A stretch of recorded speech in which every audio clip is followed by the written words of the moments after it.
My name is Sophia, and I live in Austin, Texas. I grew up here, in a city where the sunsets are golden and the air is thick with music and opportunity. My life wasn't perfect, but I always believed I had the strength to make something of myself. I met David when I was 20, young and full of dreams, and for a while, I thought he was the answer to all my prayers. We fell in love quickly, or at least I thought we did. He was kind, charming, and everything I thought I wanted in a partner. But looking back now, I wonder if I was so eager to escape my small apartment and my struggling early 20s life that I ignored the red flags, especially the one waving from his mother, Karen. Karen hated me from the moment David brought me home to meet her. She had this way of looking at me, like I was something she had to scrape off her shoe. It didn't matter how polite I was, how much effort I put into getting her approval. She was cold, dismissive, and at times downright cruel. I remember one Thanksgiving just a month after David and I got married. I spent hours cooking a meal for the whole family, wanting so badly to impress her. When I proudly brought out the turkey, Karen leaned over to David and whispered, loud enough for me to hear, "Well, at least she can cook. She certainly isn't bringing anything else to the table." I was humiliated, but David brushed it off, saying, "That's just how Mom is. Don't take it personally." But it was personal. Everything she did was personal. She would criticize my clothes, mock my career aspirations, and tell David that I wasn't good enough for him. And when none of that worked to drive a wedge between us, she started lying. She told David that I was lazy, ungrateful, and worst of all, that I treated her like a maid. The day she made that accusation was the day my marriage began to crumble. I walked into the living room, overhearing her telling David, "Sophia thinks she's the queen of this house, making me do all the cleaning and cooking while she sits around." It was a complete lie, and she knew it. When I tried to defend myself, David didn't believe me. He just stood there, silent, while his mother glared at me with that smug satisfaction, knowing she'd finally gotten what she wanted. It wasn't long after that when David told me to leave. No discussion, no attempt to work things out, just, "You need to go." I left that house with nothing but a suitcase and a broken heart. And yet, as I walked away, I told myself this wasn't the end. It couldn't be. It's been 5 years since that day. 5 years since I walked out of David's house, leaving behind my old life, my broken marriage, and every ounce of love I thought I had for him. At first, it was hard, so hard that I wasn't sure I could make it. I crashed on a friend's couch for a while, worked 2 jobs, and cried myself to sleep more nights than I can count. But little by little, I rebuilt myself. I went back to school, got my degree, and eventually landed a job in marketing at a firm here in Austin. It wasn't glamorous, but it was mine.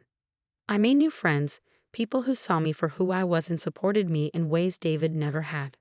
I even started painting again, something I hadn't done since college.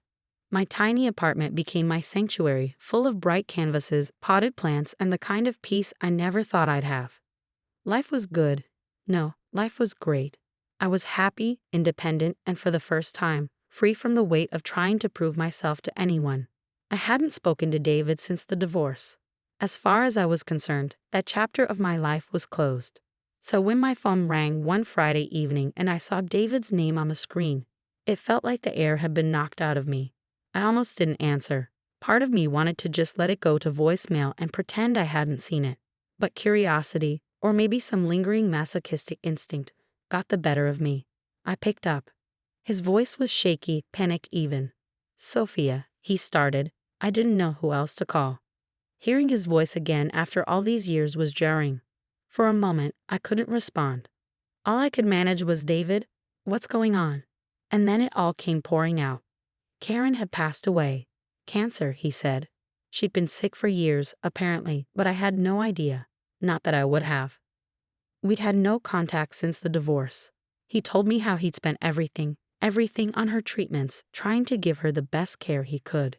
He sold his car, drained his savings, and took out loans just to keep her comfortable in her final days. And now, with her gone, he was left with nothing. No money, no job stable enough to cover his mounting bills, and rent past due. His voice cracked as he explained that he was at risk of losing the house. "I don't even have enough for groceries right now," he admitted, his desperation palpable. I sat there in stunned silence, gripping the phone like it was the only thing keeping me tethered to reality. Part of me felt for him. Losing a parent is never easy, and I knew how much he loved his mother, no matter how toxic she had been. But another part of me, maybe a bigger part, felt cold, detached. What does this have to do with me? I wanted to ask.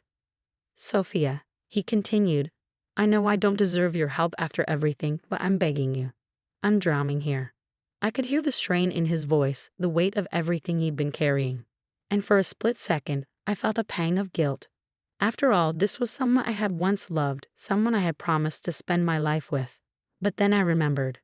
I remembered the nights I spent crying, the way he had turned his back on me when I needed him most, and the years I spent clawing my way out of the hole he and his mother had thrown me into. David, I said slowly, choosing my words carefully, I'm really sorry for what you're going through. But I don't think I'm the person you should be calling for this. He didn't seem to hear me, or maybe he chose not to. Please, he said again, his voice breaking. I just need a little help to get back on my feet.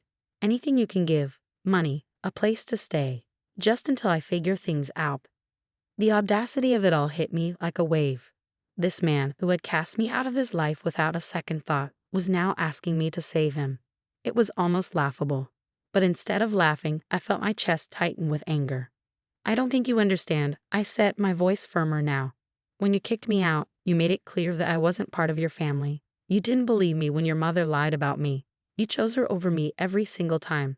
And now you want me to swoop in and fix everything. There was a long silence on the other end of the line. Then quietly, he said, I know I messed up. I know I hurt you, but I'm desperate, Sophia. Please. I closed my eyes, letting the weight of his words settle over me. Desperate or not, I couldn't ignore the fact that this was the same man who had let me walk away with nothing. The same man who hadn't once reached out in the years since, not to apologize, not to check in, nothing. And now, here he was asking me to save him from the consequences of his own choices. I took a deep breath and said, I'm sorry, David. I can't help you. He started to protest, but I cut him off. I spent the last 5 years rebuilding my life. I worked hard to get where I am, and I won't let you drag me back into your chaos. You made your choices, and now you have to live with them. When I hung up the phone, my hands were shaking, not from fear, but from the rush of finally standing up for myself. For once, I wasn't the one bending, sacrificing, or trying to fix things. And it felt good, liberating even. That night, I poured myself a glass of wine, sat on my balcony, and watched the city lights flicker in the distance. For the first time in a long time, I felt completely at peace. When I hung up the phone that first night, I thought that was the end of it. I had said my piece, stood my ground, and drawn a line. But David didn't stop. The calls started coming more frequently, each one more desperate than the last. At first, I ignored them. Then I blocked his number. But somehow, he found other ways to get through, emails, mutual friends, even showing up at my office once. Sophia, I'm begging you, he pleaded, standing in the lobby of my building while I stood frozen, trying not to let my coworkers see the mess unfolding. You're the only person who can help me right now. I felt like I was being pulled in two directions. On one hand, I hated him for what he'd done to me, for how easily he'd discarded me when his mother poisoned his mind. On the other hand, I couldn't shake the guilt. The part of me that still remembered what it felt like to love him, to want to make him happy, whispered that maybe I should help. That night, I sat alone in my apartment, staring at the emails he'd sent. Each one was the same, long, rambling, full of apologies that felt hollow and pleas for help that felt manipulative. He talked about how much he regretted what had happened, how he missed me, how he knew he didn't deserve my forgiveness, but hoped I could find it in my heart to help him. But the guilt wasn't the only thing I felt. There was also anger, a deep, simmering rage that had been building for years. How dare he come back into my life after everything? How dare he expect me to clean up his mess when he hadn't lifted a finger to help me during the hardest time of my life? I couldn't sleep that night, torn between the person I used to be and the person I had become. The old Sophia, the one who bent over backward to make everyone happy, whispered that helping him might bring me closure. But the new Sophia, the one who had clawed her way out of the pit he'd thrown her into, screamed, enough. The final straw came a week later when he showed up at my apartment. I opened the door to find him standing there, disheveled and tired, holding a box of old photos and mementos from our marriage. I thought these might remind you of what we had, he said, his voice soft and pitiful. I couldn't help it. I laughed, a sharp, bitter laugh that startled even me. You really think showing up here with some old junk is going to change anything? I said, crossing my arms. He looked taken aback, like he hadn't expected me to respond that way. Sophia, I'm trying to show you that I'm serious. I've changed. Change? I said, my voice rising. You haven't changed, David. You're still the same person who threw me out when I needed you. You're still trying to manipulate me into fixing your life because you can't face the consequences of your own choices. And you think I'm the selfish one. He flinched at that, but I wasn't done. Years of pent-up anger and frustration came pouring out. Do you even realize what you're asking of me? Do you know how hard I worked to get where I am, to build a life without you and your toxic mother? You had your chance, David, and you blew it. Now you want me to feel guilty because you're finally facing the fallout of your own actions. Well, I don't. Not anymore. His face twisted with something between anger and disbelief. You've become so cold, Sophia, so selfish. That made me laugh again, a real full-bodied laugh this time. Selfish? No, David. Selfish was expecting me to sacrifice everything for you and your mother while you gave me nothing in return. Selfish was throwing me out of our home without a second thought. Standing up for myself isn't selfish, it's survival. For a moment, he just stood there, staring at me like he didn't recognize the woman in front of him. And maybe he didn't. Maybe the Sophia he thought he knew would have caved, would have felt sorry for him and opened her wallet or her home or her heart. But that Sophia was gone. I think you should leave, I said finally, my voice steady. He opened his mouth to argue but seemed to think better of it. Without another word, he turned and walked away, the box of memories still in his hands. When I closed the door, I felt lighter than I had in years. For the first time, I had stood up for myself completely, without guilt, without second-guessing, without apologizing. And it felt incredible. After David walked out of my life for the second time, I felt a sense of freedom I hadn't known before. It wasn't just about him, it was about me.